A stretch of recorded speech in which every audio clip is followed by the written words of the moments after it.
Oi, pessoal. Eu sou a Heloísa e eu estou com o trabalho de divulgação dos preceitos e ensinamentos do Mestre Jesus e a busca da regeneração moral da humanidade minha.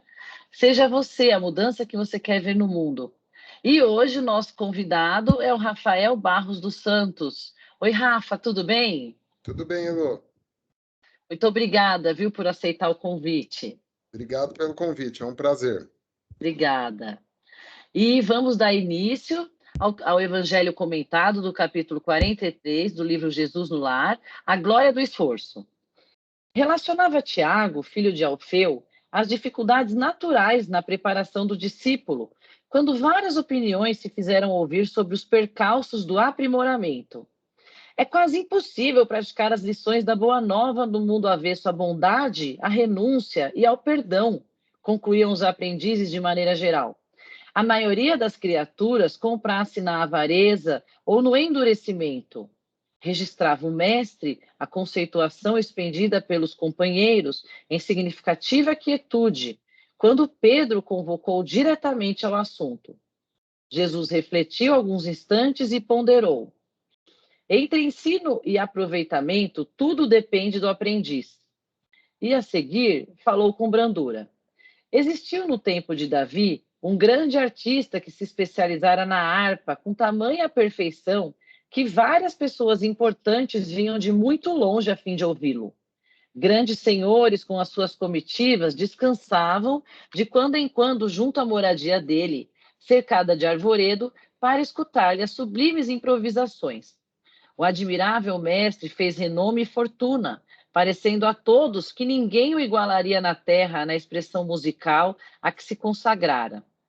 Em seus saraus e exibições, possuía em seu serviço pessoal um escravo aparentemente inábil e atoleimado, que servia água, doce e frutas aos convivas e que jamais conversava, fixando toda a atenção no instrumento divino, como se vivesse fascinado pelas mãos que o tangiam.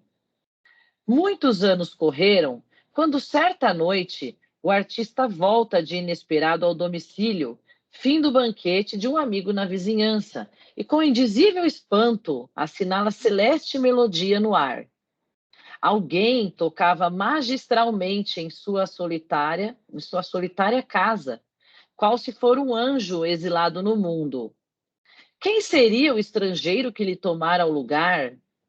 Em lágrimas de emoção, por pressentir a existência de alguém com um ideal artístico muito superior ao dele, avança devagar para não ser percebido, e, sob intraduzível assombro, verificou que o arpista maravilhoso era o seu velho escravo, tolo, que, usando os minutos que lhe pertenciam por direito e sem incomodar a ninguém, exercitava as lições do Senhor, às quais emprestava desde muito tempo todo o seu vigilante amor em comovido silêncio. Foi então que o artista magnânimo e famoso libertou-o e conferiu-lhe a posição que por justiça merecia. Diante da estranheza dos discípulos que se calavam confundidos, o mestre rematou: a aquisição de qualidades nobres é a glória infalível do esforço. Todo homem e toda mulher que usarem as horas que dispõem na harpa da vida, correspondendo à sabedoria e à beleza com que o Pai se manifesta em todos os quadros do mundo, depressa lhe observarão a grandeza e as sublimidades, convertendo-se em representantes do céu para seus irmãos em humanidade. Quando a criatura, porém, somente trabalha na cota de tempo que lhe é paga pelas mordomias da terra, sem qualquer aproveitamento das largas concessões de horas que a divina bondade lhe concede no corpo, nada mais receberá além da remuneração transitória do mundo. Então, Rafa, eu gostaria de saber a sua interpretação sobre esse texto, essa passagem. Obrigada. Elô, é um texto que traz muita reflexão. Eu li várias vezes e o gostoso de você se aprofundar na mesma leitura que você começa a ter um amadurecimento da sua reflexão sobre o assunto, né? Você começa a ter percepções diferentes conforme você vai se atentando a pontos do texto. Eu gostei muito. Vamos lá. No começo ele fala de impossível praticar as lições da Boa Nova, né? Então, ele se refere à palavra do ensinamento que a gente tem, o ensinamento que Jesus deixou na Terra, para que seja um exemplo para que nós possamos seguir. E realmente, num mundo como é hoje, num mundo como esse que a gente vive, é muito difícil ter essa prática. E ele fala, na reflexão dele, Jesus já falando, que entre ensino e aproveitamento, tudo depende do aprendiz. Aí me lembra aquela frase que a gente aprende desde cedo, de que é o aluno que faz a escola e não a escola que faz o aluno, né? Então, aquilo que Jesus deixou para a gente na passagem dele pela Terra, aquilo que ele deixou de ensinamento, aquilo que deixou de escrito nas palavras dos estudos que você vem trazendo aí para o pessoal, em muitos momentos nós admiramos, atentamente nós escutamos, mas aí vem a pergunta, o quanto que a gente vem praticando isso, né? Porque assim como o servo daquele senhor arpista, que tinha alguns instantes para praticar, porque ele tinha o trabalho dele, assim como nós temos nossa vida, nosso trabalho, nosso dia a dia. E ele tinha o trabalho dele também.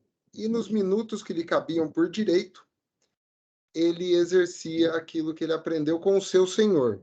Então, o texto que ele traz, ele faz muita essa reflexão entre a palavra de Jesus e nós, como servos, né, observando atentamente, escutando atentamente, o quanto que a gente vem colocando isso em prática no dia a dia, de pouco em pouco, grão a grão, um dia após o outro. Que não é fácil, a gente tem que se manter o tempo todo vigilante, mas cabe a nós, depende a cada um de nós, no dia a dia, não só escutar e estudar, mas sim colocar em prática. E no final ele coloca que a glória vai ser alcançada, né? Então, para mim, toda a reflexão que ele faz é entre a palavra de Jesus, daquilo que ele deixou, e nosso papel em tudo isso. Porque ele é a perfeição que já habitou, que já pisou nesse planeta. E é o exemplo que a gente tem que seguir. E até ele coloca com lágrimas de emoção por existir, pela existência de um ideal artístico muito superior ao dele, né? Então ele coloca essa referência, né? Que do espelho ali da referência do servo com relação ao seu senhor. Então acho que é isso, Elô. O nosso papel diante daquilo que a gente vem aprendendo. Eu acho que esse texto traz muito do trabalho que você vem fazendo durante todos esses capítulos, né? Da gente não só ter a leitura da palavra, mas sim refletir sobre ela. E a hora que acabar esses minutos, eu acho que o que cabe a nós e amanhã, a hora que a gente acordar? O quanto eu vou colocar em prática? Porque as provações vão acontecer durante todo o nosso dia de amanhã, todo o resto da semana, elas vão vir até nós. E o quanto que a gente vai ter de oportunidade de colocar esses ensinamentos em prática. Nossa, Rafa, que legal, viu? Adorei, parabéns, assim, muito profundo, porque você foi disseminando o texto, né? Eu também gosto, quando a gente faz o Evangelho no Lar aqui em casa, a gente também vai pegando desde o início, assim, depois que a gente faz a leitura, e a gente fala aqui no começo falou isso, depois falou isso. Então, você trouxe bem desmembrado, detalhado, para a gente ver cada ponto do aprendizado dessa lição, né?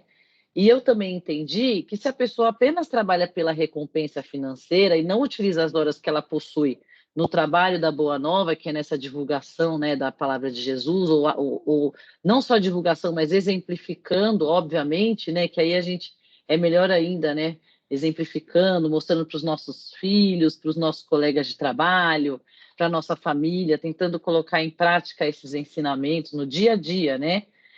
E nesses momentos que não são os momentos do nosso trabalho assalariado, né? Ele fala muito das nossas horas vagas, então a gente tende a pensar assim, né? Às vezes você fala, poxa, tenho tudo, tá tão boa a minha vida, tenho um trabalho, Será que a gente está aqui apenas por diversão, né? Para usufruir, para passear, para se divertir, né? Nossa hora vaga é só para isso? Será que não tem algo a mais que a gente possa fazer? Então, eu acho que isso também é uma reflexão legal, né, para a gente fazer. E as qualidades nobres também, elas precisam de esforço, né? Porque nós sabemos que podemos nos aperfeiçoar em vários aspectos, né? Mais virtudes, né? Quando a gente vê um pontinho ali, pô, poderia melhorar isso. Isso também é a harpa da vida, né? A gente treinando fazer aquela atitude que anteriormente era uma atitude já observada por nós como negativa. E a gente fala, não, não quero fazer isso novamente. Aí acontece de novo uma situação, aí você já não faz daquela maneira. Aí acontece de novo, você já faz melhor. E até se surpreende com uma atitude positiva e evoluída referente àquele ponto fraco que você tinha. Então, isso também acho que é a harpa da vida. A gente ir né, como se nós fôssemos uma pedra preciosa, sendo lapidadas ao tempo, e usando o tempo livre também nessa lapidação, nessa observação e melhoria. E divulgação da boa nova, e ajuda ao próximo, e usar os ensinamentos de Jesus no dia a dia. Eu acho tudo isso, né? Acho que, nossa, o tempo livre que você tem deve ser a serviço da boa nova. Pode ser o quanto antes, né? Que todo mundo fizer a sua parte, né, Rafa? Que foi o que você falou. Então, né? Essa questão de colocar em prática, Lu, eu penso, sempre que eu me deparo com uma situação do dia a dia, de estresse, alguma coisa que vem confrontando comigo, e isso, que nem no texto fala, em todos os campos da vida, né? Que ele fala da harpa da vida, ele está se referindo ali à palavra de Jesus, em todos os campos da nossa vida, pessoal, profissional, em todo momento. E muitas vezes quando eu me deparo com determinadas situações, eu consigo fazer essa reflexão. Nossa, que oportunidade, né? A gente falha às vezes, a gente perde a linha, perde a paciência e erra. Mas mesmo errando, depois cabe uma reflexão. Foi uma oportunidade que eu tive. Eu fui ali colocado numa situação de ser provado e falhei. E na nossa vida a gente vê a nossa maturidade como ser humano. Falhas que cometíamos quando éramos mais jovens, hoje, se a gente parar para refletir e for confrontado na vida de novo com situações parecidas, você vai lembrar. Eu agi diferente quando eu tinha 18 anos. Hoje eu já agi diferente. Ou, puxando na nossa memória, nos nossos arrependimentos, que às vezes eu escuto as pessoas falando assim, não me arrependo de nada. Tem que se arrepender sim. O arrependimento faz parte do aprendizado. E aí você lembra das suas memórias, você puxa lá no seu passado e você faz essa reflexão, nossa, jamais faria isso hoje, com o que eu vivi, com o que eu aprendi. Então, esse é o grande dom da gente estar aqui hoje, o privilégio da gente ter nascido e ter essa oportunidade nessa vida de buscar a evolução e de buscar o aprimoramento um pouquinho para a próxima e mais um pouquinho e assim por diante. Verdade, Rafa. Muito bom, viu? Então, agora eu gostaria de agradecer muito ao Rafael Barros dos Santos. Muito obrigada. Obrigada formalmente aqui. Obrigada por estar conosco, por se preparar e trazer aí a sua reflexão. Eu que agradeço. Imagina, obrigada. E você que está assistindo, ajuda a divulgar esse projeto, compartilhe, curta, se inscreva. Ficou alguma dúvida? Quer comentar? Vamos comentar, falar a respeito, contribua com o seu entendimento da passagem. E o livro Jesus no Lar está em PDF na internet, está para compra também, e fiquem à vontade. Muito obrigada.